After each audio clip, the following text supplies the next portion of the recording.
Welcome to the Run for God Run Club, where you will find God in a runner's space. Welcome to the Run for God Run Club. This is your one stop each week to be motivated and inspired to get off the couch and onto the running trail, where you can, in turn, inspire others to do the same. Let's learn, laugh, and leap into running together, giving God the glory for what we are able to do in His name. Amen. I'm your running host, Dean Thompson. Once again, Run for God founder Mitchell Hollis is in the house to muse about all things running and spiritual. Thanks for having me, Dean. What does the word muse mean? To think about, to ponder, to mull over. Never heard that word. You've never heard muse? No. Well, there you go. But you also started your intro different. I know everybody out there right now is thinking, what's wrong with Dean? He started his intro different. I did? Yeah. What did I say? You were a little more subdued than you normally are. Well, I try to... It's early right now, isn't it? We're doing this a lot earlier than we normally do. Yeah, and I try to mix it up a little bit. Okay. You know, a little bit different motion each time. Okay, so you're not in a bad mood or anything? No, okay. not at all. Okay. Not at all. Well, let's just get that out of the way. Hey, when you run a race, you know, there are people on the course to support you. Today, we're going to share a well-written story about the best course support you can have. And then I'm going to share a story about looking at things through a motherly lens. You know, we just had Mother's Day, and I'm going to talk a little bit about that. So before we do that, you know, every week we have a sponsor now for the podcast. And by the way, if you're listening out there and you have a business and you would like to become a Run for God sponsor, you can reach out to Lane Hollis. All you got to do is simply shoot him an email at runlanehollis@gmail.com, and he'll send you all the information. But this week's sponsor is our local hometown bank here in Dalton. It's First Bank of Dalton. You know, they say your bank choice is important because the privacy and security of your money is important. And whether you're opening a checking account or you're getting a home mortgage, your local First Bank of Dalton will have the best banking experience you can ask for. No stress, no hassle. So thanks to all the folks down there at First Bank of Dalton. We really appreciate your support. Good folks down there. Well, it's time. We're on episode 61. Yeah, that's crazy, isn't it? It is crazy. And I don't think we've missed a week since we started doing this. We haven't. Which is really amazing based on just yours and mine's schedule. So we've went through the pandemic. Yes. We've went through all the seasons. We've went through a full year. And now, as of today, we're going through a gas shortage. Yeah. I mean, we've just covered it all. Yeah. I mean, you and I were just talking. Now, this is really only affecting the Southeast, I think, but I didn't even know anything about it. This is how much news I watch nowadays. And I was going home yesterday, and all the gas stations were just lined out to the road. And so I turned the radio on to a station I don't normally listen to that has some news, and they were talking about the gas shortages. So I pulled in and got gas and called Holly and Lane and told them to fill it up. But we're going to a state track meet this weekend down in Albany, Georgia, and it's kind of got me a little bit nervous. Or, you know, it's at least 2 tanks down there and back. Yeah. You know, it's kind of got me wondering, do I need to call ahead or load the back of my truck up with diesel tanks or what I need to do? But yeah. Yeah, somebody said we're back in the 70s again. You know, we have gas shortages and lines at the gas station like we did in the 70s. We've got Iran's doing crazy stuff and all the Middle East stuff that's popped up that was happening back in the 70s. And we have inflation right now that's starting to kick in, and that was a big thing back in the 70s. So 70s, we don't really want you back. Just saying. You know, while we're there, we've talked about my friend who's from Israel before, the gentleman that we talked about just a few weeks ago, that the guy that saved his life, you know, they were reunited after years. But he sent me a video yesterday that his son had sent him. His son and his 2 sons and daughter, I think it's 2 sons and daughter, live in Tel Aviv. Mm. And I can't. It blows my mind what the hatred that's got. I mean, the video he sent me was rockets being launched, hundreds of them, into Tel Aviv. And, of course, Israel has this Iron Dome, which is incredible to watch it actually work. Yeah. I mean, there's very few rockets penetrate into Tel Aviv. But, I mean, yeah, into Tel Aviv. But I just don't see how you. I don't see how you live there. I mean, it was loud. I mean, it sounds like an all-out war going on, which I guess it is. But these are people just going to work and coming home and trying to go to bed, and they're hearing all this destruction going on outside. And, man, it's just that area really needs a lot of prayer for sure. Yeah. And it really opened my eyes because, you know, my friend is from there, but his kids are still there. And it kind of gave me that, you know, that the personal. Yeah, kind of that first degree, you know, of separation from that area. And to see it not on the media, to see it come from somebody's cell phone that I know, really brought it home to me over the past few days. And it's just, it's a bad situation over there. But I made the comment, it's not funny, but I was asking the question kind of, when did this most recent tension really get this bad? And so I asked the question, I said, how has this been going on? He said, in his Israeli voice, he said, have you read your Bible? And I was like, well, there you go. It's very biblical, what's going on over there. So anyway, we'll move on. Our Facebook post for this week is a much shorter one, but an inspirational one. It comes from Angelia Giddens Counts. And it said, this morning I had at least 11 good reasons why I couldn't run 5 miles for the first time ever today. But now I have one awesome reason why I just did. His name is Jesus. Wow. That was a great, and I got to confess that Rebecca McGeorge sent this to me through a text and said, you need to put this one on the next podcast. And so Rebecca responded by saying, I can't love this post enough. You're amazing. And with this attitude, God will do even more amazing things through you. Congrats, Angelia, on your first ever 5-miler. That's a great perspective. It's great from both ends. You know, it's a great perspective from Angelia because giving credit where credit's due, right? Yeah. Which is what we are supposed to do. But then for Rebecca to come in and be so motivational toward her, was pretty awesome as well. So, well, you know, and we keep saying it, and we have said it, and we're going to keep saying it. That Facebook group.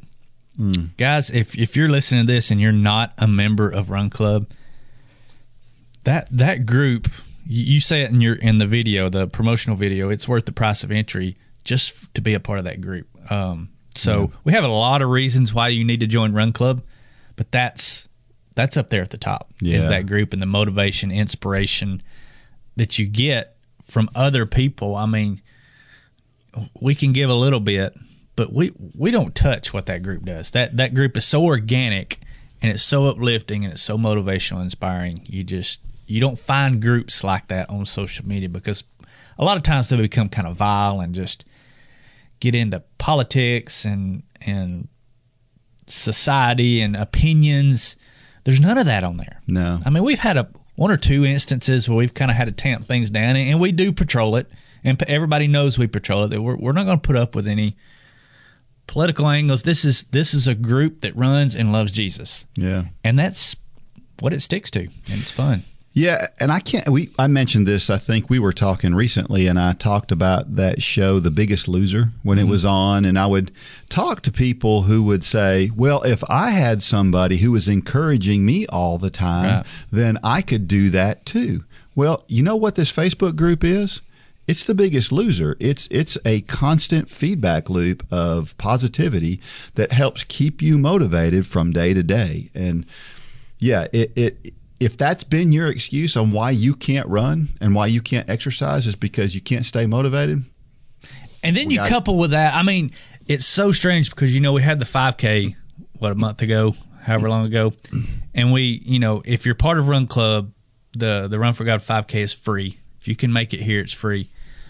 Well, it was so crazy that when we met these people we had never met before, we feel like we knew them. We feel like they were our friends because they were our friends. And True story. It's hard to explain because, you know, I'm so anti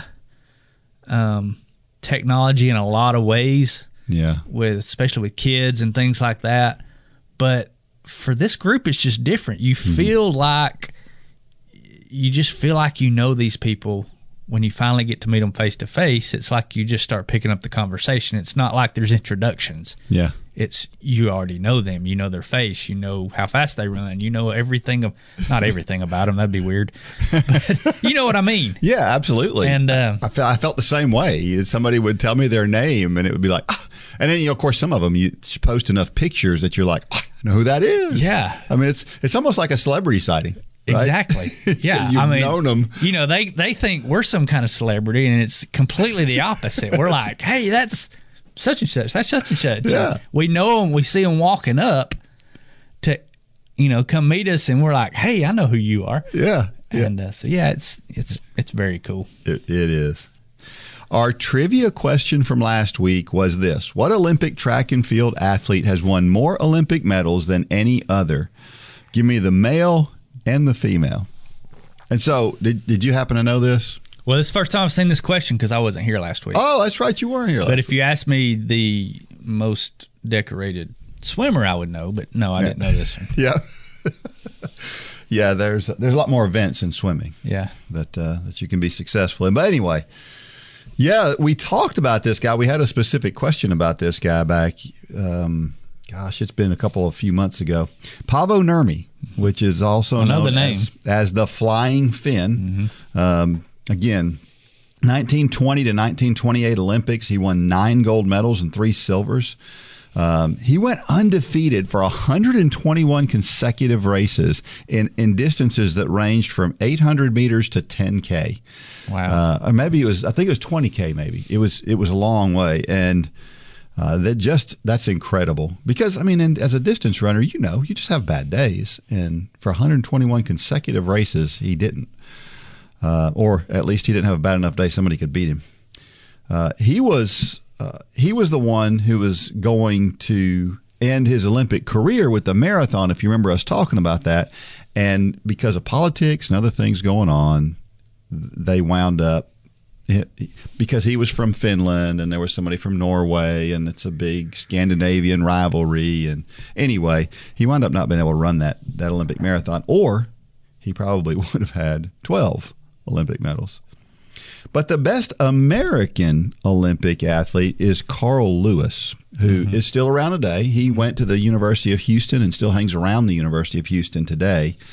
And hangs around with those folks. As a matter of fact, one of the guys, Co Booker, he just sent me a picture recently of him and Carl Lewis. Oh, really? And I can't remember. I'll bet that made Co's day. And Steve Magnus, it was. Yeah. He was the coach at University of Houston. It did. It made my day to see Co hanging out with. Co is such a, there's runners and there's running nerds, and you're both, and Co is both. Yeah. Yeah, and I'm a runner, but I'm not a runner. I don't get into the history but yeah, you and Co and Lane's the same way. Yeah. I think Co's more so than Lane. Yeah, but yeah, that's pretty cool. I would have probably guessed if you said American Carl Lewis. Yeah, but I didn't know overall. Yeah, well, he ran back in the 80s and 90s. He was probably not more than. I would say he doesn't have the world record in the long jump, but I would say he's the greatest long jumper in history.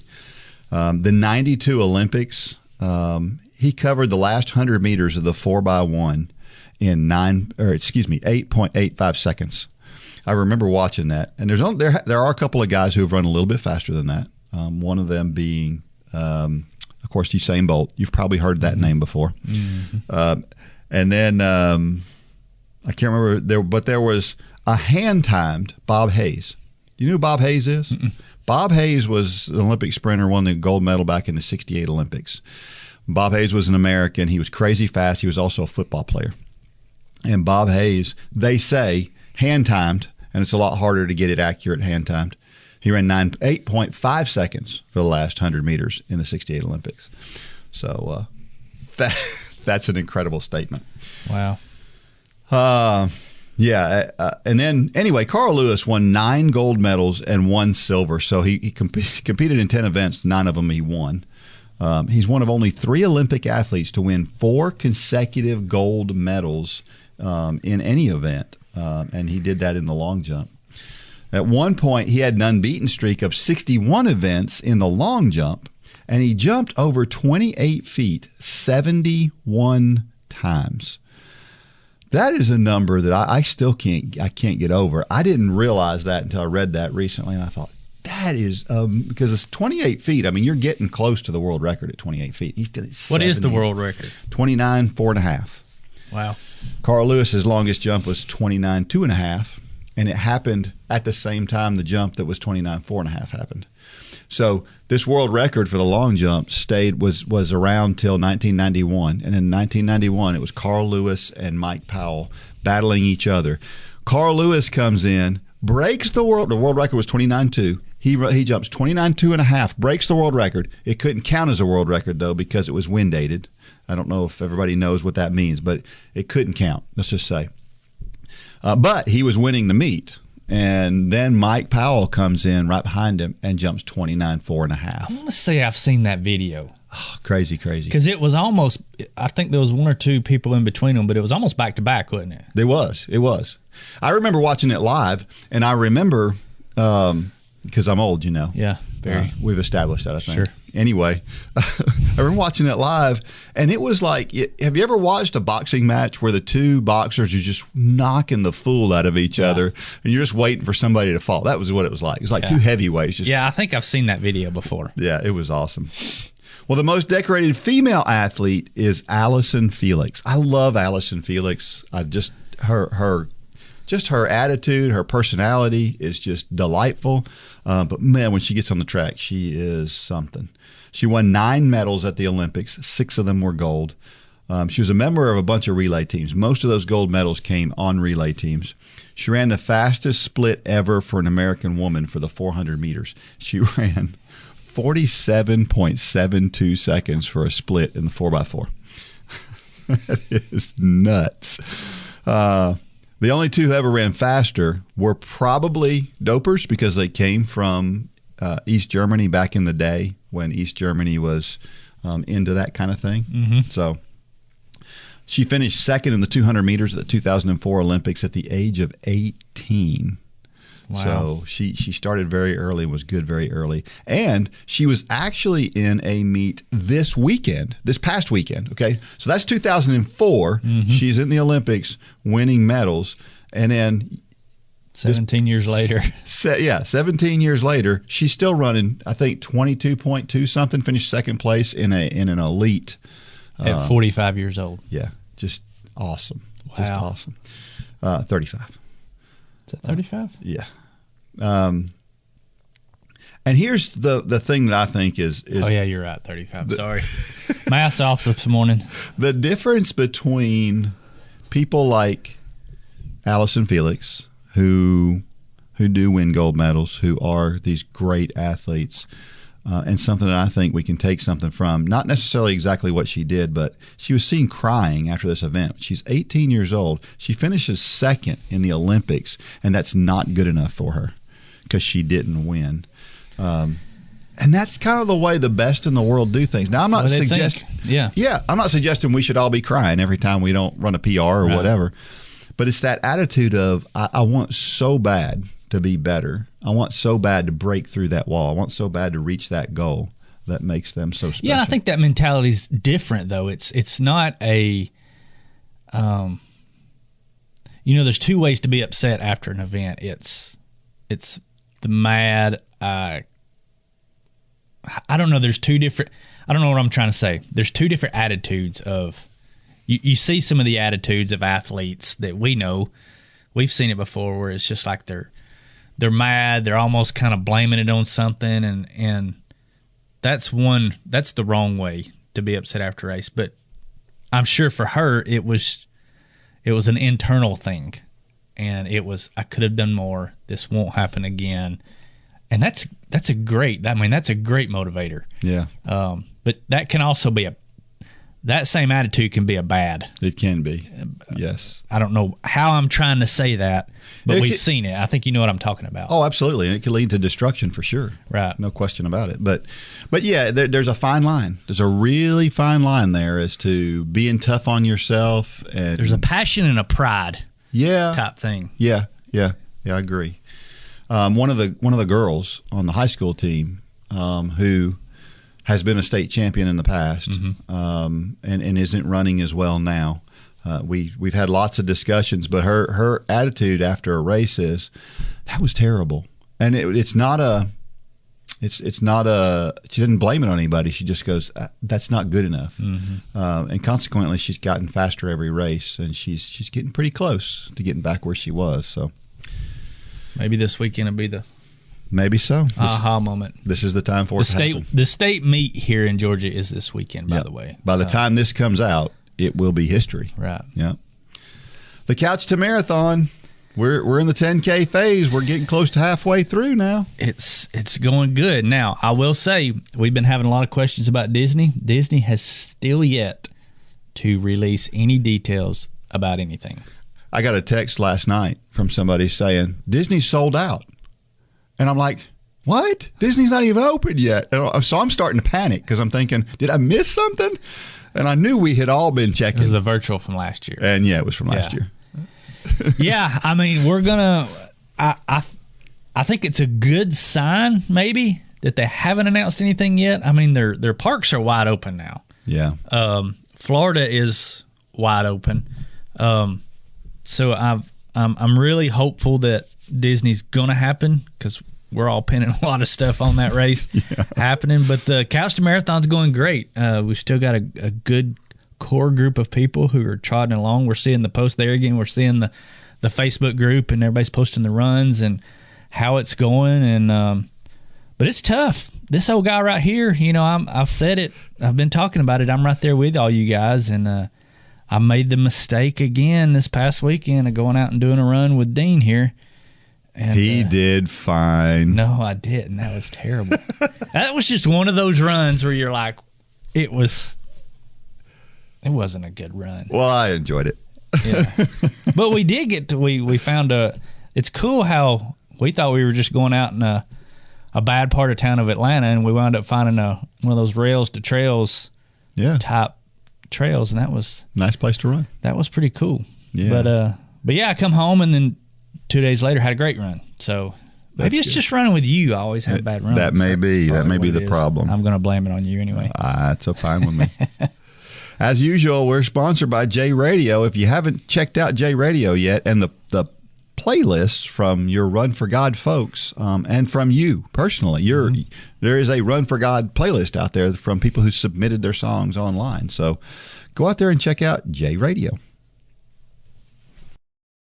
As a mom, I want to make sure we choose a cereal that's not entirely derived from sugar. Their car seats have to be nationally CPS certified, and their first car has to have every possible safety feature known to man. I just want to do my best to make sure that they're safe. One thing I don't have to worry about is the content they hear on J Radio. Not only do they love the music, but I know it's only going to be a positive message that I would approve of. Now, if I could just figure out how to get my youngest from sticking everything up his nose. Sign up at jradio.com and download the new J Radio app in your app store.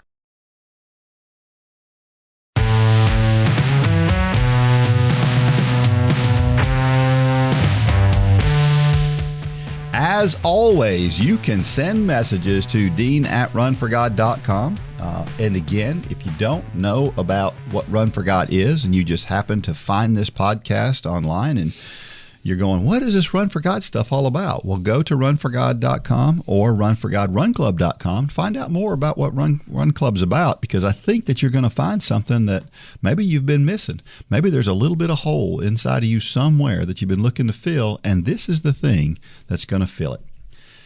And we want to hear your story. We share stories every week. This story that I'm sharing this week, I just received in this past week. Mm-hmm. And so we're getting stories, and we're getting them up pretty quick. So if you share your story, you may find it on this podcast within a week or two. So share your story. Let us know what your story is. And don't tell me that you don't have a story. We all have a story. Because you do. Now, what about people that say, I would love to come tell my story live? Can they do that? Yes, they can. We had that just last week. So, John, where did John come from again? John came from South Carolina, from around Charleston area. And that happened pretty quick order, didn't it? It did. He sent you the story, and then he was here like a week later. I think I got his email on Monday, and he was here Thursday. So, yeah. John was a lot of fun to talk to and to listen to, and you haven't even heard it yet. I haven't. So good story, and so we'd love to have. By the time this airs, I will have heard it, but that is I don't get the advantage of like you do. You're putting all this stuff together, but I don't get to hear them until they come out on the podcast the same time everybody else hears them. So that's probably exciting. It is. And that's where I knew that this podcast was doing what we hoped it would do, because I don't like to hear myself talk. I don't like to watch myself on camera, but I actually love listening to these podcasts. And I don't know. I think it's just we hear it all the time. It's not anything that we're doing. It's the content that we're bringing. It's these awesome stories that we talk about, and we tie those into Scripture, and it's just really fun to listen to. Actually, Lane told me just last week or the week before last that he wants to come on here with you again. Yeah. So I think people like coming on here and bantering back and forth with you. I think they can. They all think they can do it better than me, and they can. So I'm more than happy to step aside and take a back seat. Don't know that that's true. But it's a lot of fun. I can't wait to hear John's story. Yeah, it is. It's really inspirational. You know, we talk about volunteers all the time, and, we can't put on a good race. We've put on a number of races, and we can't do it without volunteers working really hard. But there's more to it than that. There's a lot of setup to a race. I remember when we used to set up for the triathlon, the hours and hours and hours of and the rolls and rolls and rolls of duct tape on the ground, and just, my goodness. You ever want to know which duct tape works best for putting lines on the road? We know what it is. It's the duct tape brand. Duct tape brand. Yeah. Don't get the cheap stuff because it won't stick to the road. Well, don't get the expensive stuff either, because it won't either. That's true. You can buy that. What is it? What's the really heavy duty? Well, it's actually duct tape for duct work. Yeah. They like heat and air contractors. They don't use duct tape brand. Right. Because it doesn't stick well to. They use like 3M. Yeah, they use the really expensive stuff. Yeah, but that stuff doesn't work for the redneck stuff. That's right. It peels right up off the road. Right. But the duct brand tape will stick to anything. Yes. Yeah, it'll get rid of warts. It will do all kinds of things. Well, I know I've seen some of the lines we put down. They're still there a year later. Multiple years later. Yeah. That's crazy. So, Duck brand duct tape. If you want to go ahead and send your endorsement sponsorship in now, you can mail that to us. So. Amen. But it's great stuff. Is that where you were going with this? Well, not exactly, but we just don't want to take for granted the course setups and the things that happen to us before we get to a race. But there's more to course support than even that, and we're going to talk about that in this story from Holly Wick from Jefferson Hills, Pennsylvania, and the title of her story is The Perfect Course Support. I'm a bit of a latecomer to the running game, having run my first race just before turning 40. But I have made up for it over the last decade by completing more than 100 races, ranging from 1 mile to marathon and beyond. Of the many lessons running has taught me, one of the best is to appreciate the course support. And I don't just mean the water stops and aid stations staffed by helpful volunteers, but the course signage and mile markers along the way. Similarly, as I look back upon my faith journey with the goal of sharing it with others, it seems a natural approach to consider some of the mile markers of the race I've endured, the challenges I've encountered, and the vital support that God has provided throughout. Have you ever had a dream where you showed up at the start line completely untrained and unprepared? The fact is, I was not born into or raised by a family of faith. My parents' experience with religion had left them with a vague disdain for God and church, so my brother and I had to look elsewhere for answers to any questions we had. Unfortunately, before we could find them, my brother died in a motorcycle accident. This left one parent rejecting God completely, and another parent pursuing whichever religion would tell us that my brother was in a better place, even though he knew no more about Jesus than I did. But around that time, At about mile marker 16, I discovered a water stop in the form of another dream. I was sitting at the edge of a deep, dark pool of water. A man approached, placed his hand on my shoulder, and said to me, "You will always be okay." Even then, I believed that man to be Jesus. Only much later did I realize that the reason I would always be okay wasn't because of who I was, but because of who he was, and because he had laid his hand on me. Still, I veered off course, ignoring the signage.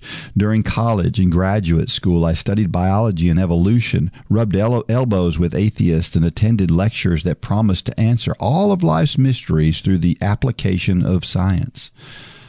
But I also met a fellow graduate student, a Christian, who challenged the idea that science was incompatible with faith. She told me about a God who made me, loved me, and wanted a relationship with me, if only I placed my faith in Christ. However, when I asked about my brother who had died not knowing Jesus, I could not accept her gentle answer. I did not want to run a race where my brother would not be at the finish line.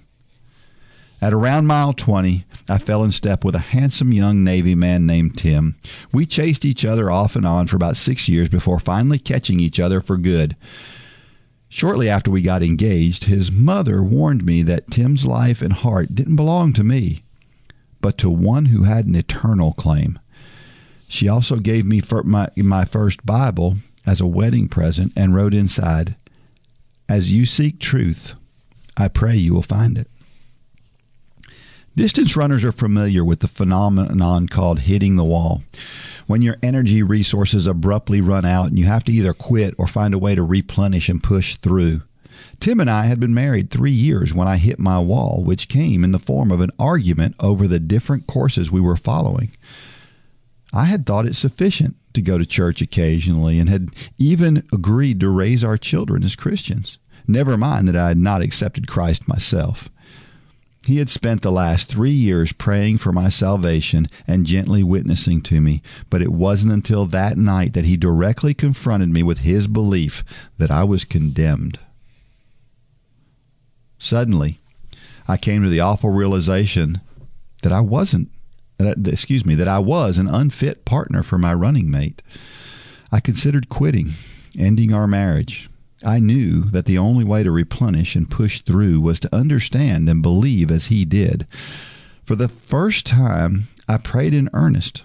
I prayed for God, who I'd always thought unknowable, to make himself known to me, to show me the way so that I could be saved, so my marriage could be saved. What I needed was an aid station. So that Sunday, Tim and I went to church. I approached an elder and asked to join a class on biblical doctrine. In addition to the Bible, I read books on theology and apologetics. I conferred with Tim and corresponded with his mother. And one by one, my doubts crumbled. I came to accept the history and authority of the Bible, the reality of Jesus, and the power of his death on the cross. I found answers to questions I didn't even know I had about who I was, the futility of being a good person, and why the world was so beautiful and broken at the same time. I came to see God as not the opposite of science, but the author of science, and that science was a gift to help us know his creation. Finally, God overcame my last barrier, my question about my brother, with this simple truth. If my brother was in heaven, he wanted me to join him. If he was not, he wanted me to know the truth that would set me free and spare me his fate. Where he was less important than where I was going. And so, at about mile 31, I attended a very special water stop where I made my confession of faith and was baptized. Ever since, like the author of Hebrews, I seek to run with perseverance the race marked out for me, fixing my eyes on Jesus, the pioneer and perfecter of my faith. In other words, Jesus is not just my personal Savior, but my personal pacer. As I now approach the half century of my life, he has been with me through 2 deployments, many moves, the birth of our 2 children, and the ongoing challenges of raising them in faith in a broken world. There have been, and continue to be, some really trying and tiring times. But as he has been all along, since before I was even born, God is there to correct my course, give me strength, and see me to the finish. The ultimate race director, providing the best course support and waiting at the finish line with my prize. Paul tells Timothy in his first letter, while boldly training is of some value, godliness is of value in every way, as it holds promise for the present life and also for the life to come. That is why, of all the finisher medals I've received that commemorate my athletic achievements, none mean as much to me as the cross that graces my neck now, the symbol of my faith in Jesus Christ. That's an incredible story. I love that. Holly, imagery. great job. Yeah, that imagery of our age being like signposts and checkpoints along the way, mile markers. Yeah, that's I've never heard it put that way. That was an incredible analogy. Yeah, this story is not a typical one. Right. Not real. Most folks that don't. First of all, if they get married to somebody who's a believer, a lot of times the marriage never works out. If one's not a believer, because it's an incompatibility thing. Right. We tell people oftentimes, you want to marry somebody who is of the same faith and has very similar beliefs to you because of that reason. And in this case, God put them together for a reason. It's very clear, isn't it? Yeah,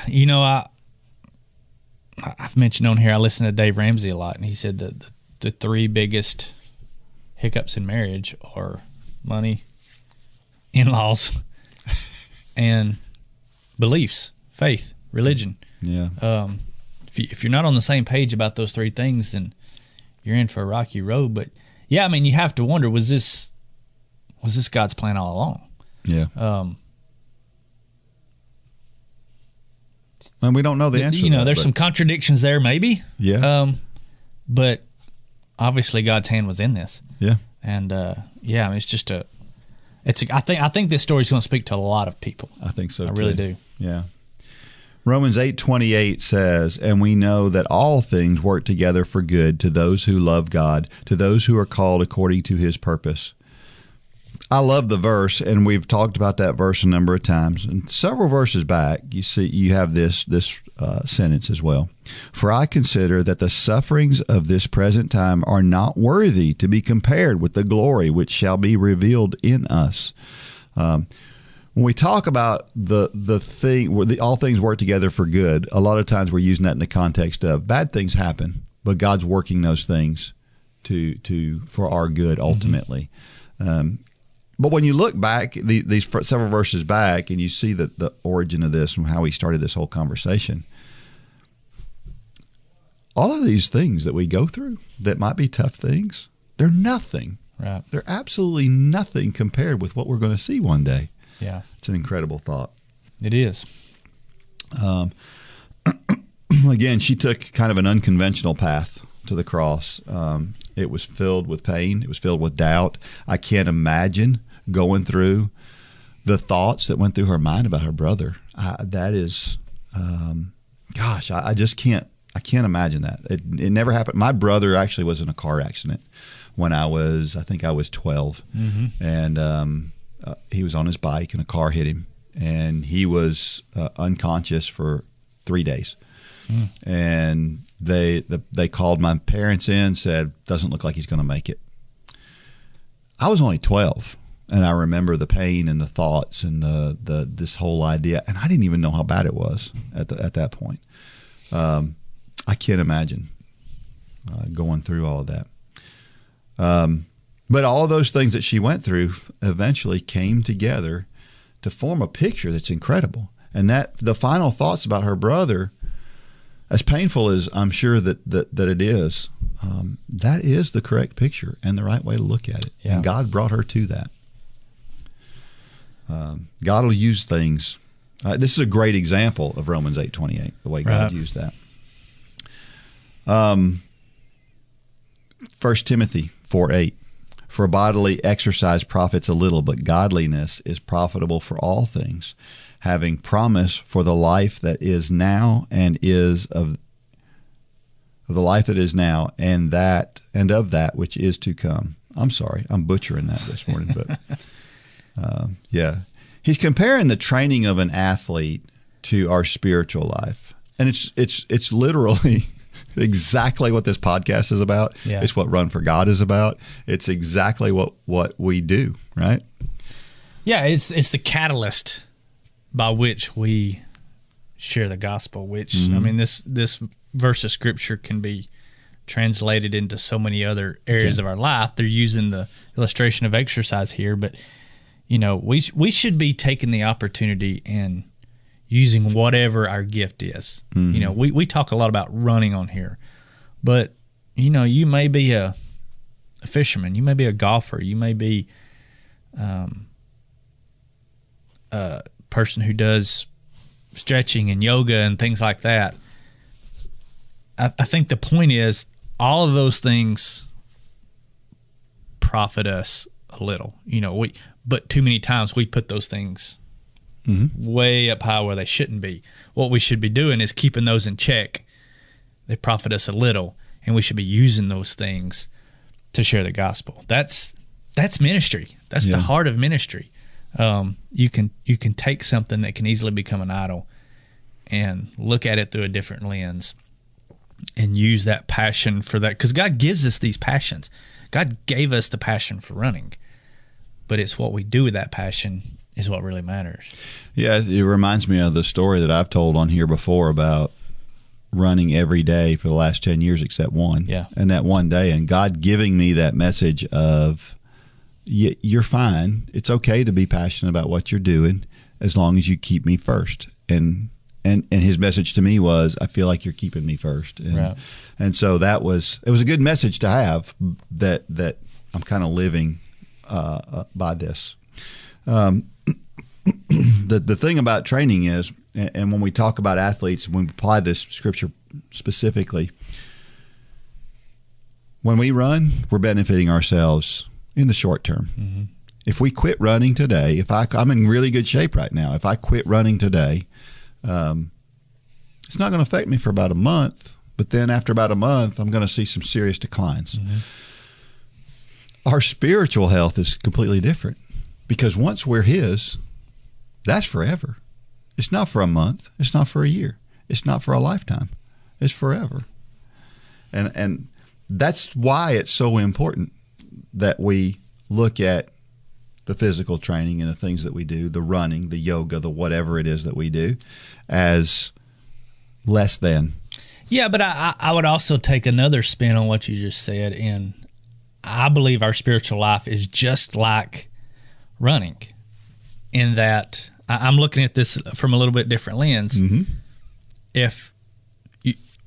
When you accepted Jesus Christ into your heart, you're a child of God, and that is sealed forever, for eternity. But your spiritual health can get in bad shape.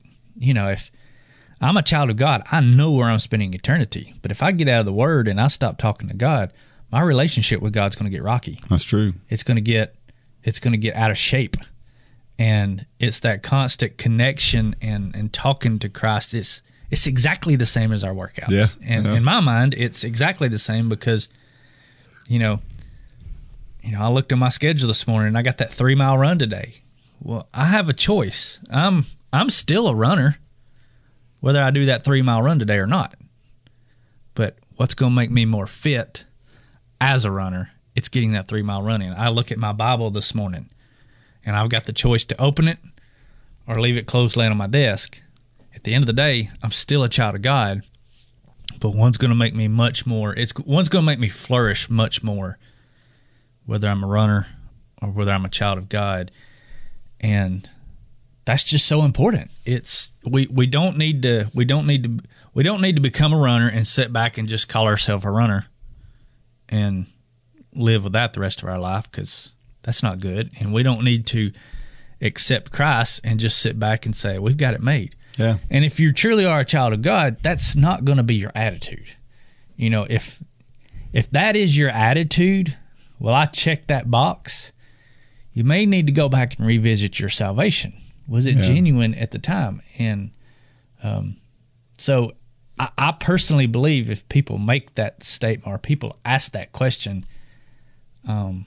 something may not have been right from the beginning.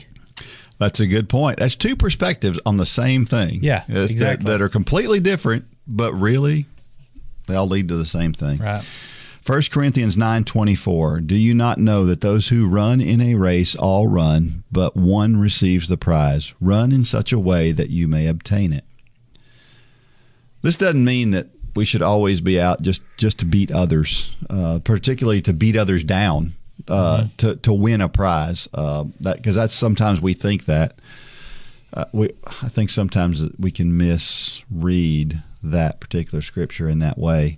He's talking about preparing ourselves like an athlete prepares themselves to win. And when we do that, and you just mentioned, you gave good examples of doing that, then that's when that's what he's talking about there. He's not talking about beating everybody else to heaven. He's talking about training in such a way and being that type of person that you do all the things you can do to get there. Sure. Yeah. You and I have had this discussion before about running races with less than your best effort. I don't like it. Yeah.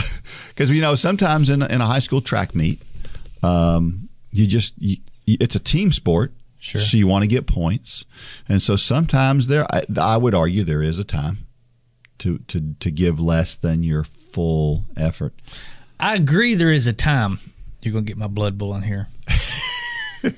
I don't like that. That should never be mentioned. I understand that. Let's say you're running the mile at the beginning of a track meet, and you're running the 2 mile at the end of the track meet, and the 2 mile is your race. That's the one that you're going to go all the way with, and so you take it easy on the mile.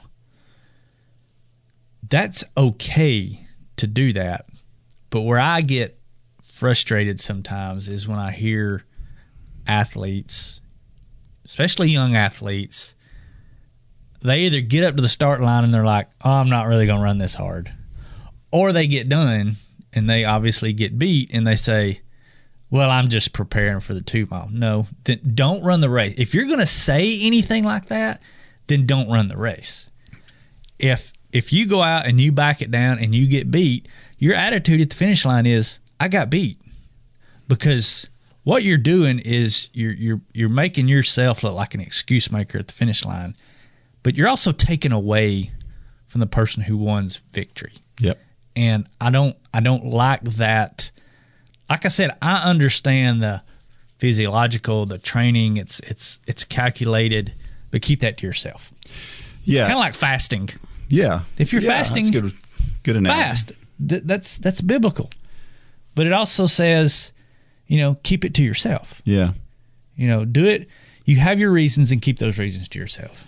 Yeah, and what's being argued here from prior scripture is that they're arguing that the people of Corinth should be willing to give up eating meat that is offered to idols, not because it is an absolute necessity to do it, but because it can cause other people to look at them and to stumble, is what the way that it's put. And that's what you don't want in the case of a track meet.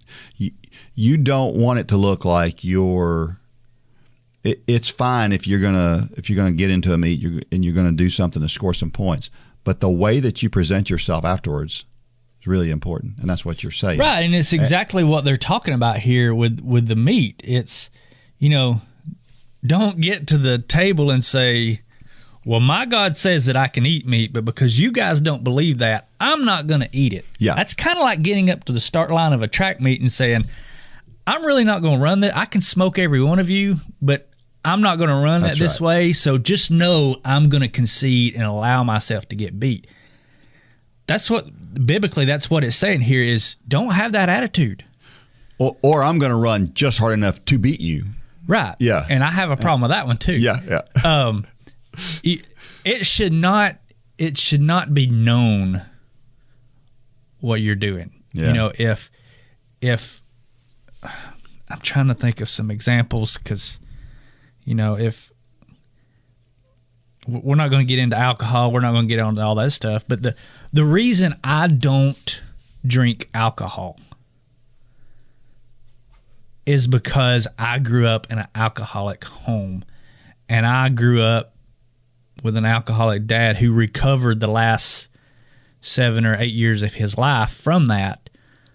Well, if I would have had a beer on my kitchen counter when my dad walked in, being a recovering alcoholic who drank for 40 years and it ruined his life,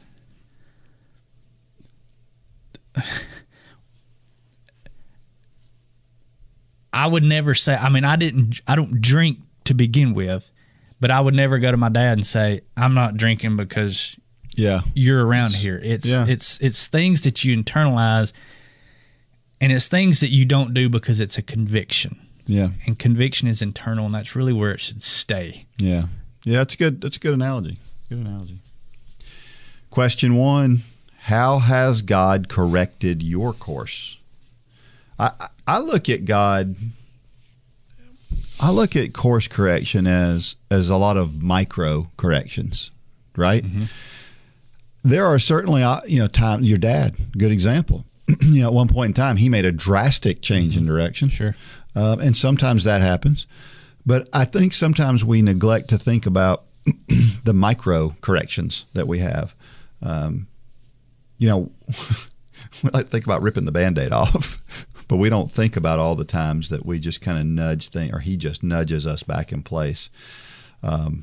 Most of the time for me, it's something subtle like that. And he knows my personality. And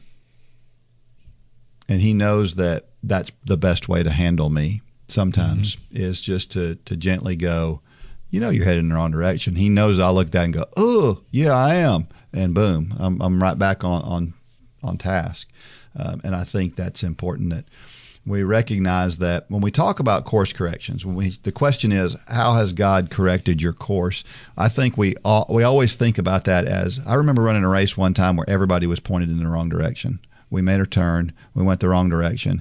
We got out in the middle of a road and was like, where do we go now? Because there was nobody there to point us anywhere because we were off the course completely. And, so we just went the wrong way. That's what we think of when we think of problems with the course. Yeah. But often problems with the course are just, I went around a cone that I didn't need to go around and went extra long. It's a much more subtle thing. I actually had a young man, this kind of makes me think of this story, here a while back. We were talking about,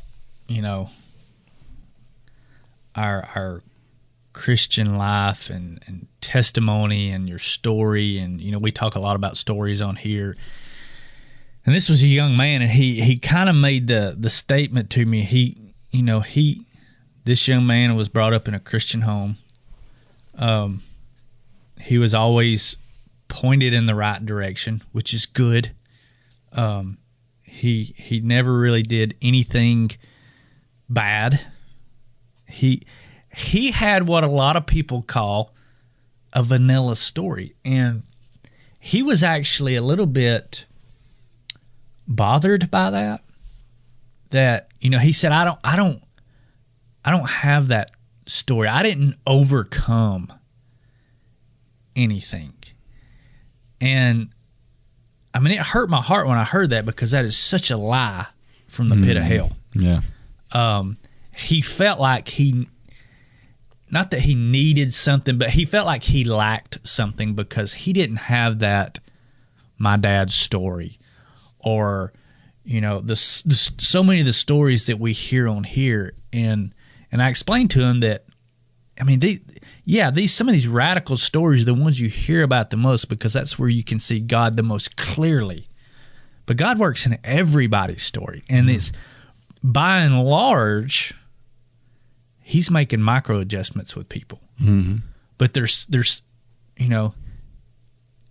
He's he's using the finishing lawnmower on most people, and for some people, he's got to get the bush hog out. Yeah, and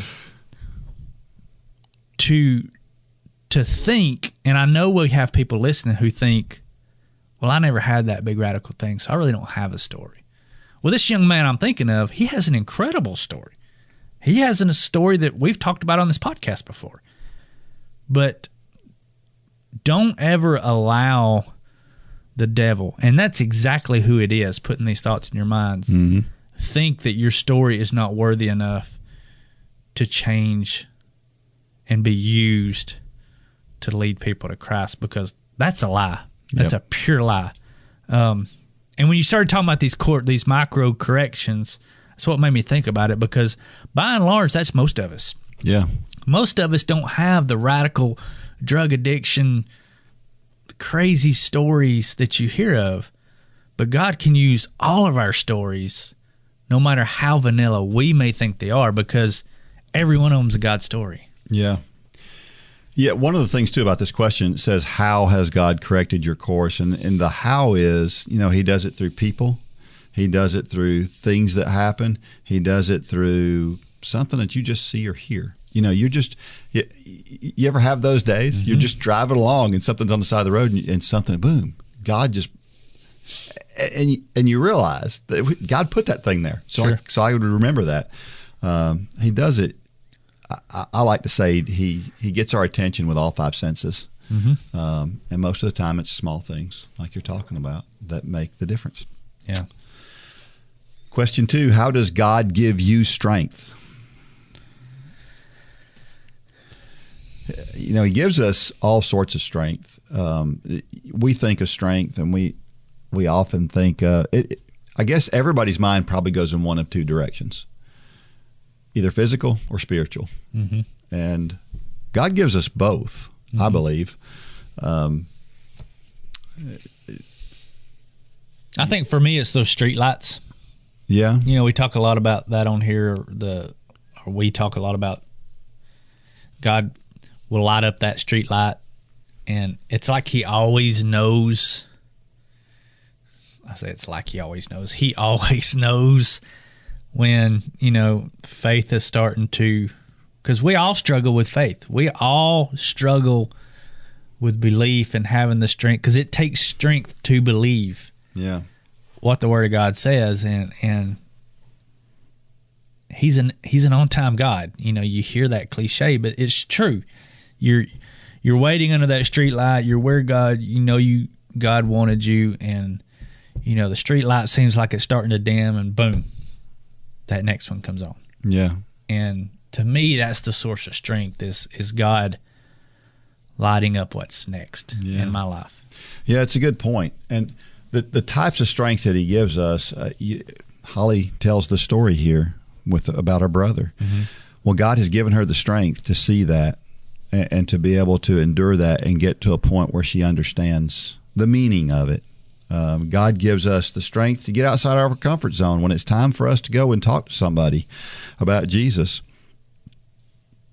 If we've been close and we've got that personal relationship with Christ, he's going to give us the strength that we need to do that when the time is appropriate. That's a different type of strength.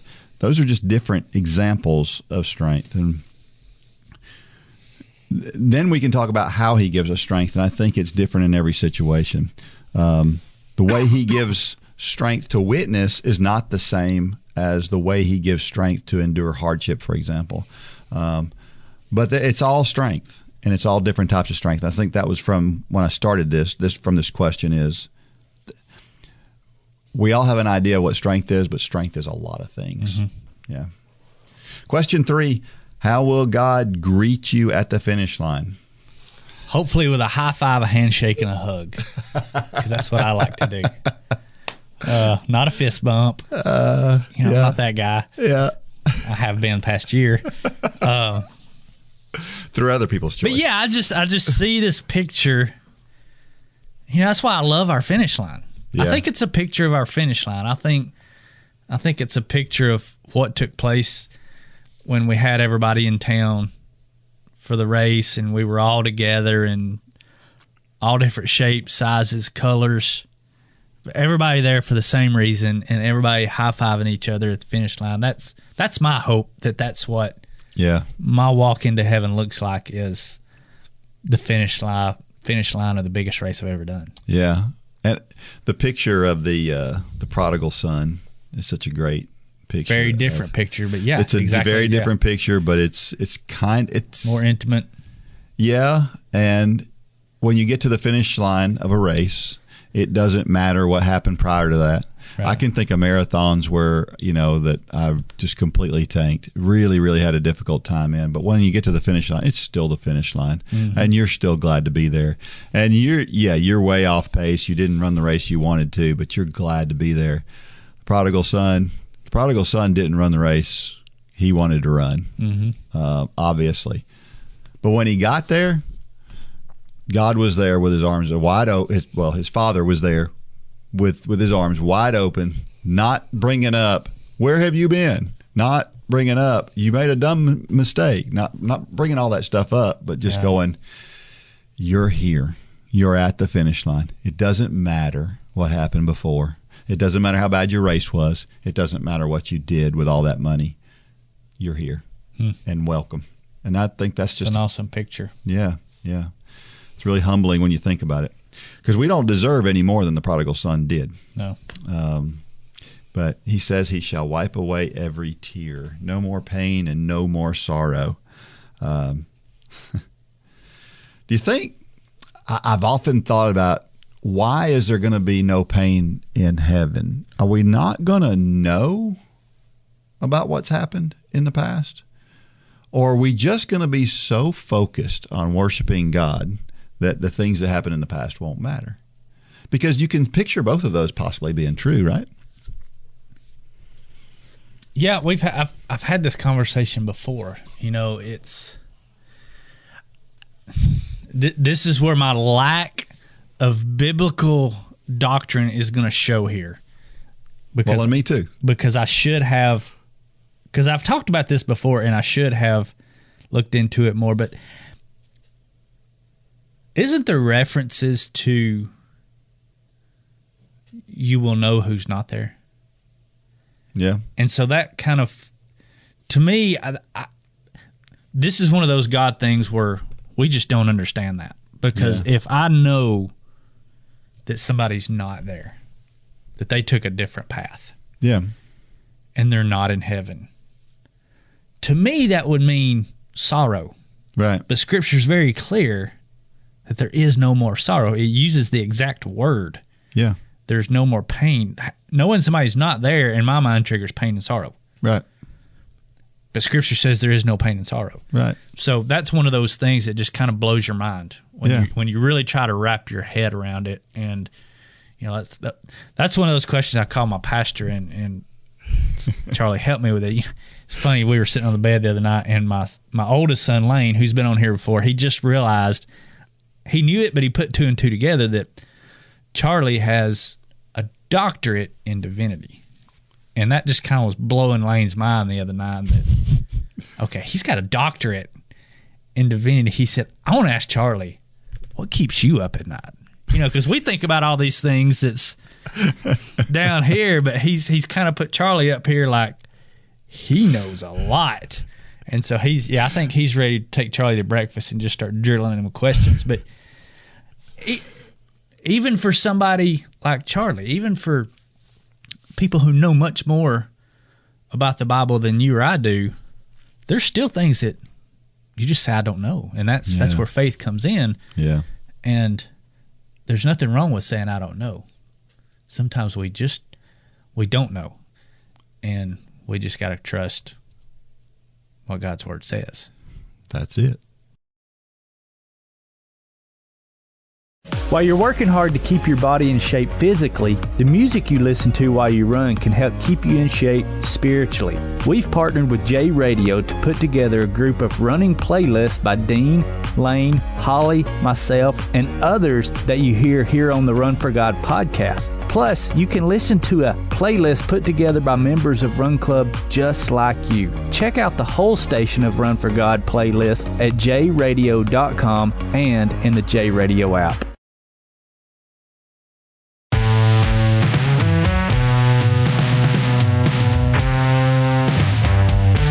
All right, we're back, and we have some important races coming up. We talked about it a little bit ago, but Lane is a bit unlucky.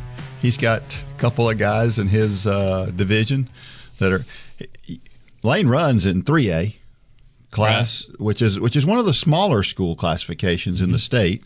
It goes all the way up to 7A. But the two guys that are in his classification are as good as anybody in any classification.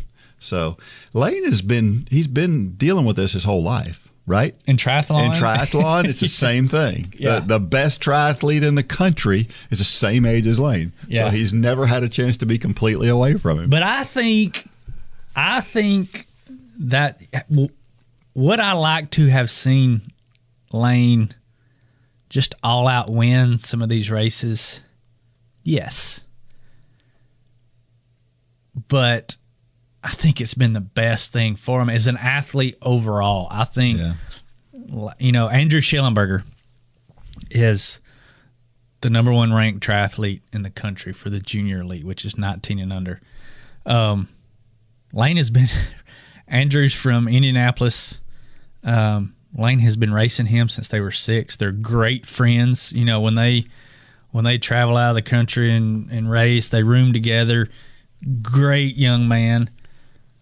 But he has been so good for Lane. Lane is, if Andrew were not there, Lane would not be as fast of a triathlete as he is. Yep. And the same thing for these two guys, Justin Watchell and Andrew Jones. Those guys have raised the bar. Yep. And a lot of these athletes have risen to the challenge. And Lane is, I think, so much faster as a track athlete because not that he races those guys all the time, but you darn sure better know that he's looking at their times. Yep. Especially Devin, and then he's telling Lane. Yeah. Yeah. We have another kid on the team who's one of those running nerds who's always looking at the stats, and he's saying, hey, Lane, you know what? These guys. Anyway. So, yeah, I see in your notes that, a former professional cyclist that Lane, one of Lane's buddies, he won the state championship when he was in high school with a time that was slower than what Lane just ran at sectionals and got 4th. Yeah. Yeah. So, yeah, I look at it as a good thing because I've always said the worst thing for an athlete, especially a young athlete, is to have too much success too young. Yeah. That's a bad thing. Yeah. We see it. We've seen it multiple times now where you can have this success at a really early age and you kind of just sit back on your natural talent. And hard work beats natural talent every time when natural talent fails to work. Yep. And that's usually what happens when you have that super high success at a very early age. You just kind of sit back on your natural talent. Yeah. And about the high school age is when those tables start to turn and you start seeing the athletes who've learned to work hard. One thing we can say about Lane is nobody's going to outwork him. Yep, that's true. And that's going to benefit Lane, I think, in the long run as he continues on in his triathlon career.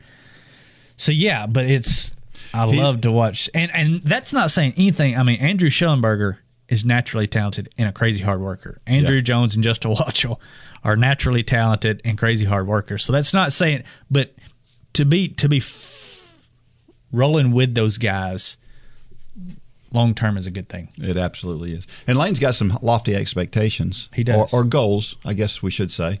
And if he's going to reach those goals, that's the best way to reach them is to have those guys pushing them on. You don't want to being out front for years and years and years is an exhausting place to be. Yeah, that's true.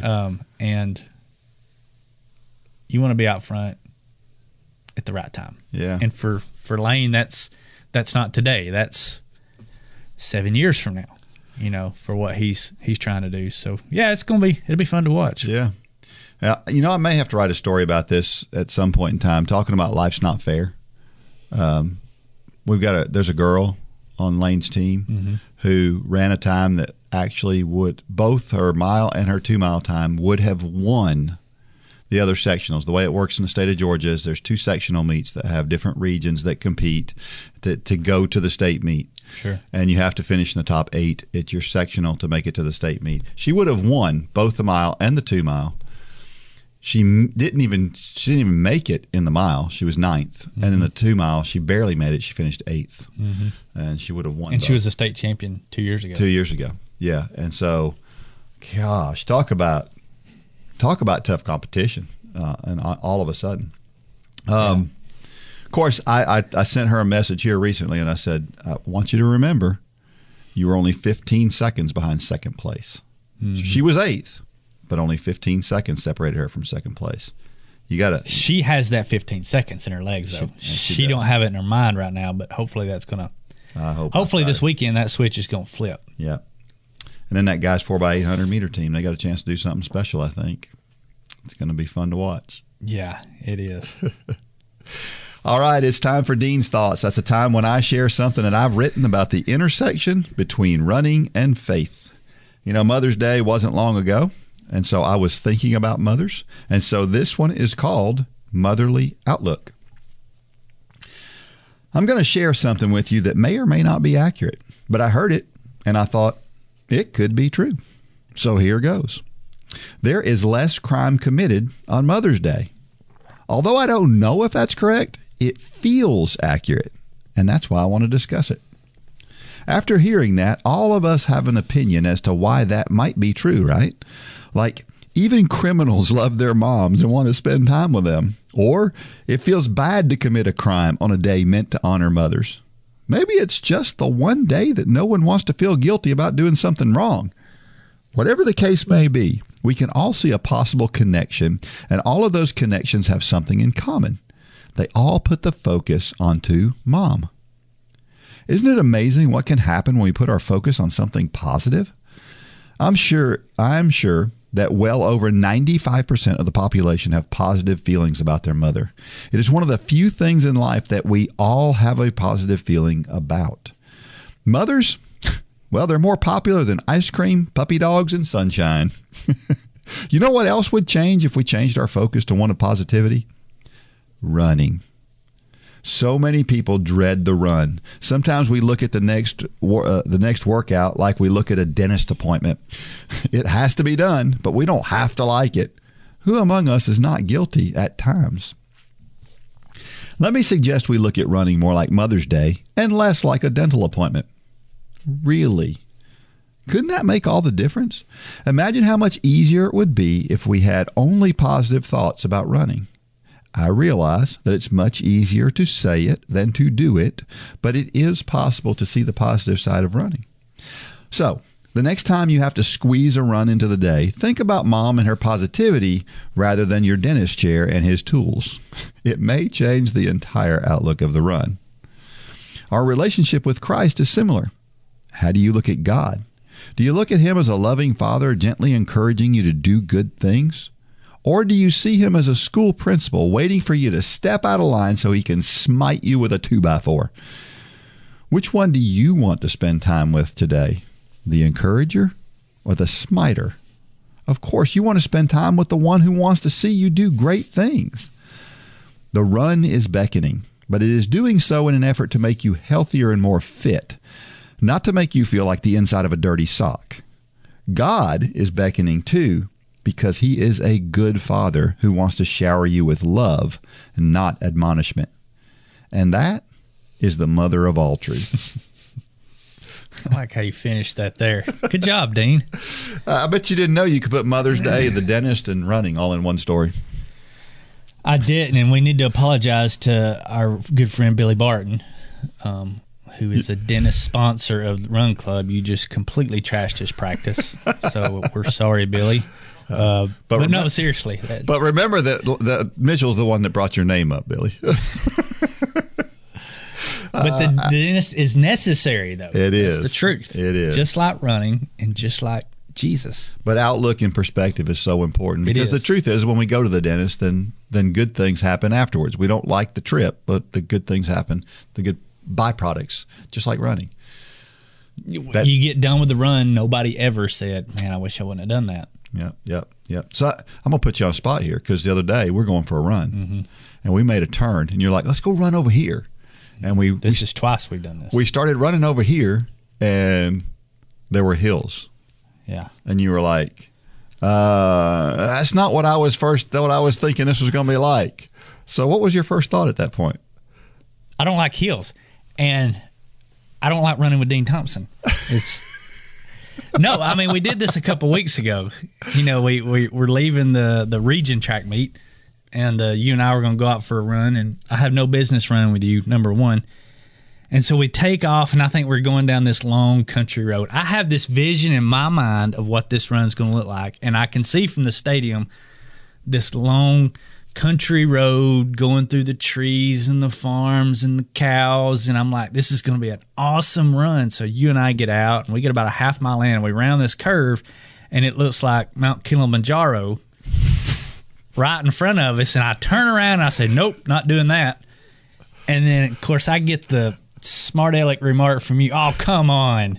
And so I make a circle, and I head back up the hill, so mad at you I can't see straight. Because it was supposed to be an easy run. It wound up being the hill workout for that week. And then this past week, we do the same thing. We're running in downtown Atlanta, which is by no means flat. People think big cities are flat. This one's not. And I say, let's turn down through this neighborhood. So we make a left-hand turn, and it's like the road goes straight off down a big old hill. And I turned around, and I didn't give in this time. Turn around and it's you know what that's called, right? That first time when I said what I said, going up that hill, a nagging running partner. That's giving you a dose of your own medicine, because that is totally something you would have done. It is, and it hurts. And I'm glad you did it now that we're done. But yeah, I mean, it's. I'm glad I did it. Once I did it. But then you didn't do it this last time. Yeah, but I was feeling horrible that day. You really were. I was feeling horrible that day. Yeah. But that's no excuse. I tell you what slowed coming back. You know, the whole fitness thing is a lot slower coming back than it used to be. Mm-hmm. You know, I'm the coming back to running. You know, we say Run Club is for everybody, and there's 3 groups. There's never have run, there's coming back to running, and there's people who've never stopped running. Running Club fits all those people. Well, I'm kind of coming back after almost a year off from running. I'm coming back, but the fitness is coming back okay. The strength is coming back okay. The lungs are coming back okay. But the hardcoreness, the punch it in the mouth mentality that I've always been known for, I love hardcore stuff. That's a little bit slower coming back. I don't know if that's an age thing or what. Now, if it's raining, I'm going out and running. If it's storming, I'm going out and running. I'm still hardcore. But hills, I used to love to attack hills, but that is slow to come back right now. Yeah. And so maybe that's why God is putting hills in my route that I can't see when I start almost every run. Well, I don't like hills either. But I say this all the time. We get to run. We don't have to run. Yeah. And I think that the way we look at that is important.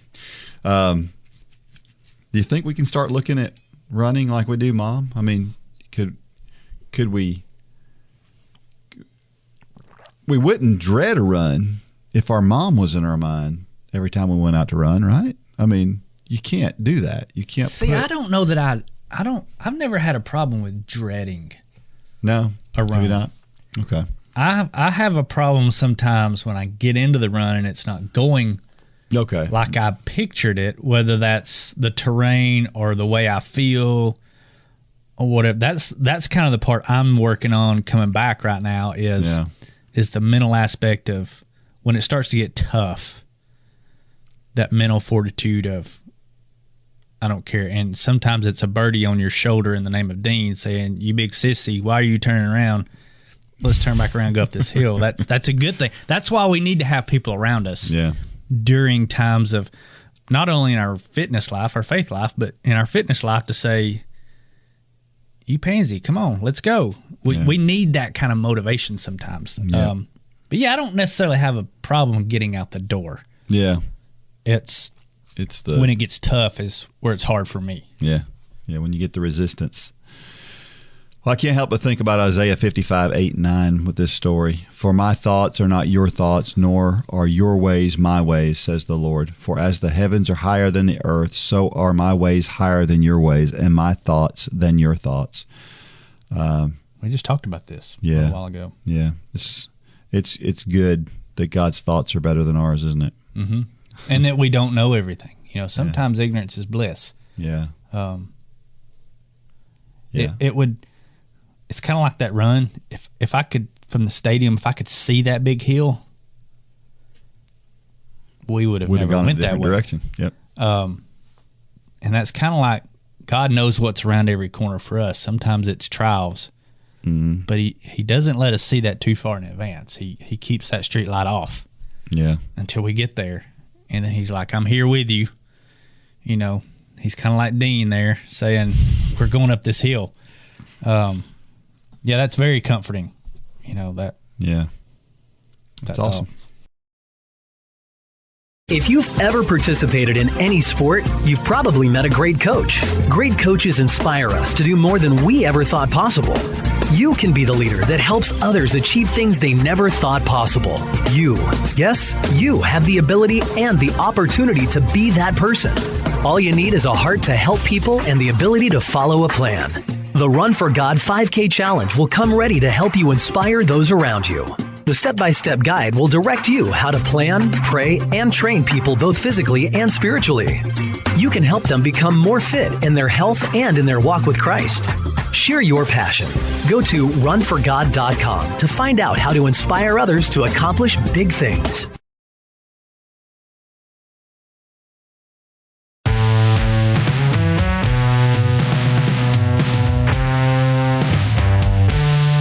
All right, so there was a big track meet this weekend, which you probably had no idea was going on. I saw Lane watching it, Yeah, but I didn't watch it. but it was good. It was a little bit of a letdown because some of the guys that were supposed to be there either weren't there or didn't run a whole race. Donovan Brazier, best 800-meter runner in the world, was running against the next three best 800-meter runners in the United States, all in the same race, which they haven't raced together in years. And it was going to be great to watch. Donovan Brazier, I don't know if he didn't show up. I don't know what happened to him, honestly. I didn't look that deep. Was he scared? Donovan Brazier doesn't seem to be the type to back down for anything, but maybe so. And then you had what's his name? The guy who's the steeplechaser. His name is escaping me right now, but it'll hit me in a minute. But he came back. He hasn't run in a couple of years. He's had some injury problems and things like that. And so he was signed up for this race, and you thought, that's awesome. We're going to get to see him run because this is a guy who legitimately has a shot at a gold medal in the steeplechase. And he wound up pacing another guy in the steeplechase through 2,000 meters and then dropped out.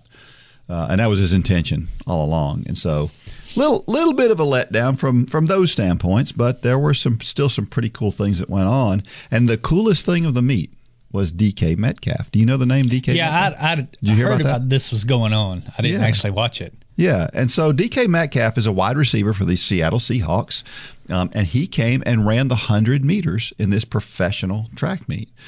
And I'll tell you, a lot of people are giving DK a hard time because he got throttled.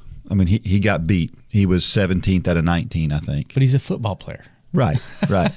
Yeah, but I thought it took a lot of guts for him to step on the line. Yeah, one of the world's best. Yes, and he held his own pretty well. He ran 10.36, I think it was, which is, it's nowhere near the Olympic standard or whatever, but it's good. That's a good time. And so anyway. So do you think you think he's would be the fastest 100-meter guy in the NFL? They say he's not.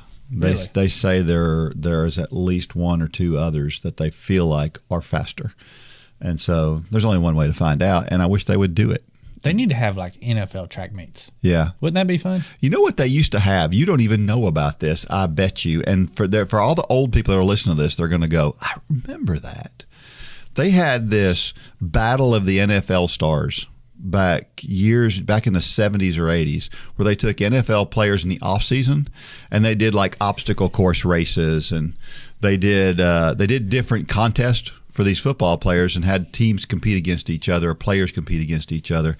It was fun to watch. Yeah, I would watch that track meet. Yeah. You know, if you had a bunch of NFL players and you do a full-blown track meet, all field events and everything. Yeah, distance events and everything. Yeah. Watch these guys just crumble in the 2 mile. It'd be great. I think that would be a lot of fun to watch. I guarantee you get some eyeballs on some television screens. Oh, yeah.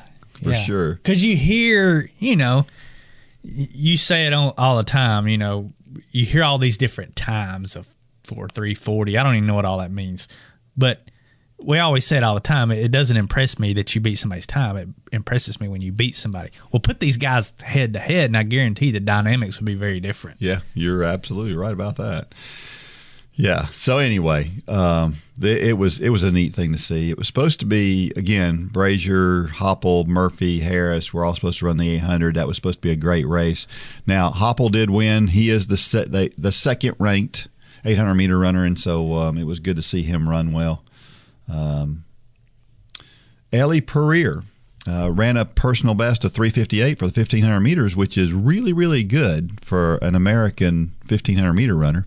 There's still some time before the Olympics. She's got a chance to have an impact on the Olympics, and Ellie is a relatively newcomer.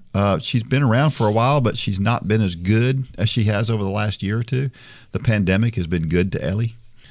So really excited to see how she progresses going forward, because our old 1,500-meter ladies, and the names again are escaping me right now, but they're getting to that point where they're old enough that this is the new blood, I guess you'd say. The U.S. men and women dominated the 200, and I mentioned earlier when we were talking about Allison Felix, she finished second in this race, and these were the best in the world, and so that was really cool to see. I'd love to see her back in the Olympics again, and obviously she's working towards that. And then Sean McGorty is the guy who debuted in the 3,000. This was his first 3,000-meter steeplechase. Now, you got to understand, the steeplechase is not like the mile, the 1,500 meters, the 10K, any other race, because there's a whole different dynamic to it because you're jumping over barriers. And so most people who run their first steeplechase don't do it well their first time. He got the Olympic standard in his first try. Now, this guy is a former NCAA 5,000-meter champion. He's a crazy fast runner. But for him to come out at the steeplechase on his first try and run 8:20 was a pretty amazing thing. So the American record is 8:01, I think, or 8 flat. And so he's within striking distance of that. As fast as he is in all these other events, he stands a chance at making some noise in the Olympics in the Kenyan event, because steeplechase is a Kenyan event, if there ever was one. More so than the marathon even. Wow. The steeplechase has been owned by the Kenyans for years. It is time for a new trivia question. And so this one's very, very simple. But I say it's simple. The story is not necessarily simple. So this one's going to require a little bit of research for some of you. Some of you may know the answer to this. The official distance of the marathon is 26 miles, 385 yards. It is an odd number. Why is that the distance? Do you know why the marathon is 26 miles, 385 yards? There's a whole story behind that. I think a lot of people think they know. They think. I think I've heard this. I don't remember what the answer is, but it's not what you normally. It's not the conventional wisdom. Right. Yeah. Exactly. So you need to dig on this one. I'm just going to go ahead and put that out there. This is not the distance that was run from Phidippides ran from Marathon to Greece, to Athens rather. That a lot of people will say Urban that. Legend. That will be wrong. Right. If you send me that, I'll be like, I'm sorry, that's incorrect. Right. So send your answers to dean@runforgod.com. Not Facebook Messenger, not customer service at runforgod.com, but dean@runforgod.com, along with your T-shirt size. And if you get this right, if you're the first one to get it right, we'll send you a Run Club box right there. Yeah. All right. Here is why running is so awesome. We've talked about this, and I just love this. It's the official sport of the Bible. I mean, it just is. Absolutely. Right. Running is referenced in the Bible many times. Paul mentioned it in particular a lot. You think maybe Paul was a runner? Maybe that's why he mentioned it so often? I mean, he was always running from something. Well, that's true. People were always chasing him. That's a good point. Running was a big sporting event in that day, too. You didn't have football and basketball and soccer. And well, you might have had no, they didn't have soccer. I think pneumatics was probably not a foreign thing then. They might have had some form of it. But I don't think they had rubber bladders and things to blow up balls in that day.